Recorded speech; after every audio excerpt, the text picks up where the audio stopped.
Hello guys, ఎలా ఉన్నారు అందరూ? నేనైతే చాలా బాగున్నాను. మీరు కూడా బాగున్నారని అనుకుంటున్నాను.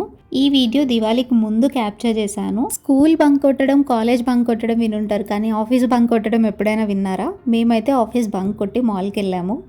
ఏదో ఫన్నీగా ఉందని చెప్పాను, కానీ బంక్ కొట్టడం అంటే మేము ఆ వర్క్ అంతా కంప్లీట్ చేయకుండా వెళ్ళలేదు.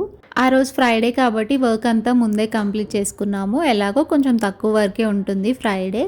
సో ఇంకా వర్క్ అంతా కంప్లీట్ చేసుకొని మాల్కి అయితే వచ్చాము. అలాగే ఫెస్టివల్ టైం కాబట్టి మాల్ కొంచెం ఎక్కువ డెకరేట్ చేస్తారు, చూడొచ్చు అని చెప్పి లంచ్ టైంకి అయితే వచ్చామన్నమాట. ఇది ఇనార్బిట్ మాల్, మా ఆఫీస్ పక్కనే ఉంటుంది. ఎప్పుడైనా బోర్ కొట్టినప్పుడు ఆరెల్స్ ఆఫీస్ క్యాంటీన్లో లంచ్ తినాలని అనిపించినప్పుడు అండ్ వర్క్ త్వరగా అయిపోయినప్పుడు ఈ మాల్కి అయితే వస్తూ ఉంటాము.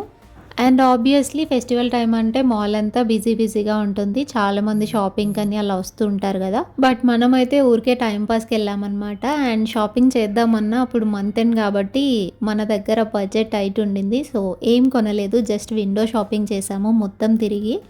కానీ లంచ్ టైంకి వెళ్ళాం కాబట్టి బాగా ఆకలేస్తుంది. సో ఇంకా ఏమైనా తిందామని చెప్పి కేఎఫ్సీలో చికెన్ పాప్కార్న్ అయితే ఆర్డర్ చేసాము. మాకు ఇది ఫేవరెట్ అనమాట, నాకు నా ఫ్రెండ్కి. సో ఎప్పుడు వెళ్ళినా పక్కా ఆర్డర్ చేస్తాము ఇదైతే. ఇంకా తిన్న తర్వాత మాల్ అంతా కవర్ చేసాము ఆల్మోస్ట్. మేబీ ఆఫ్టర్నూన్ టైం అని అనుకుంటా, అంత ఎక్కువ మంది అయితే లేరు. మాకు కూడా ఈ ఇనార్బిట్ చూసి బోర్ వచ్చింది. నేను ఆఫీస్ జాయిన్ అయినప్పటి నుండి బోర్ కొట్టిన ప్రతిసారి ఇక్కడికే వస్తుంటాము, పక్కనే ఉంది కదా అని చెప్పి. నెక్స్ట్ టైం ఇంకేమైనా నియర్ బై ఉంటే అవి ఎక్స్ప్లోర్ చేయడానికి ట్రై చేద్దాము. ఇక్కడ మెక్డొనాల్డ్స్లో ఆఫర్స్ ఉంటాయి, సో ఐస్ క్రీమ్ ఆర్డర్ చేద్దామని చెప్పి ఆఫర్స్ కోసం అయితే చూస్తున్నారు.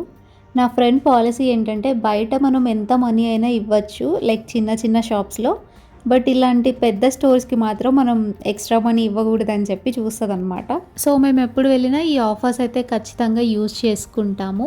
నెక్స్ట్ టైం వెళ్ళినప్పుడు మీరు కూడా ఒకసారి చెక్ చేసి ఆర్డర్ చేసుకోండి. మోస్ట్లీ అందరూ యూజ్ చేసుకుంటారు ఇలాగే. అండ్ ఇక్కడైతే మేము 3 ఐస్ క్రీమ్స్ ఆర్డర్ చేసాము. స్టార్టింగ్లో మనం ఆఫీస్ బంక్ కొట్టామని చెప్పాం కదా, ఆ ఊహలన్నీ చెప్పుకోవడానికే బాగుంటాయి. బట్ రియాలిటీకి వస్తే స్కూల్ కాలేజ్ మనం బంక్ కొట్టినా మనకి పెద్ద లాస్ ఏమి ఉండదు. బట్ మనం ఆఫీస్ బంక్ కొట్టామంటే లాస్ ఆఫ్ పే అవుతుంది. సో ఎటు చూసుకున్నా మనకే లాస్ కాబట్టి అలాంటి సాహసాలు చేయకూడదన్నమాట. ఆల్మోస్ట్ మాల్ అంతా కవర్ చేసామని చెప్పాను కదా, బట్ నిజానికి అంత కంప్లీట్గా అయితే చూడలేదు. మన దగ్గర అప్పుడు శాలరీ లేదు కాబట్టి పెద్దగా ఇంట్రెస్ట్ పెట్టి చూడలేదు. అకౌంట్లో మనీ ఉండుంటే మాత్రం ఇంత త్వరగా అయితే బయటకు వచ్చే వాళ్ళం కాదు. ఇంకా మా లాగౌట్ టైం కూడా అయిపోయింది కాబట్టి అలా తిరిగేసి బయటకు అయితే వచ్చాము. ఐడి కార్డ్ ఎందుకు ఇలా పాకెట్లో పెట్టుకున్నామంటే బయటకు వచ్చినప్పుడు ఎప్పుడైనా ఐడి కార్డ్ ఇంతే హైడ్ చేసుకుంటాము. ఎందుకు అంటే మళ్ళీ మనం జాబ్ చేస్తున్నామని చెప్పి ఆఫీస్ నుండి వచ్చామని చెప్పి అందరికీ తెలియడం అంత అవసరమా, షోలాగా అనిపిస్తుందని మా ఫీలింగ్ అనమాట. అదనమాట ఈ వీడియో. అండ్ మీరు రెగ్యులర్గా మీ ఆఫీస్ నుండి వెళ్ళి చిల్ అయ్యే స్పాట్ ఏంటో కమెంట్స్లో షేర్ చేసుకోండి. అండ్ నా వీడియోస్ మీకు ఎలా అనిపిస్తున్నాయి, మన ఛానల్ని రెగ్యులర్గా ఫాలో అవుతున్నారా లేదా, అలాగే ఇన్స్టాగ్రామ్లో ఎంతమంది ఫాలో అవుతున్నారో కూడా కమెంట్ చేయండి. And that's it for today's vlog. See you in another video. Thanks for watching. Bye.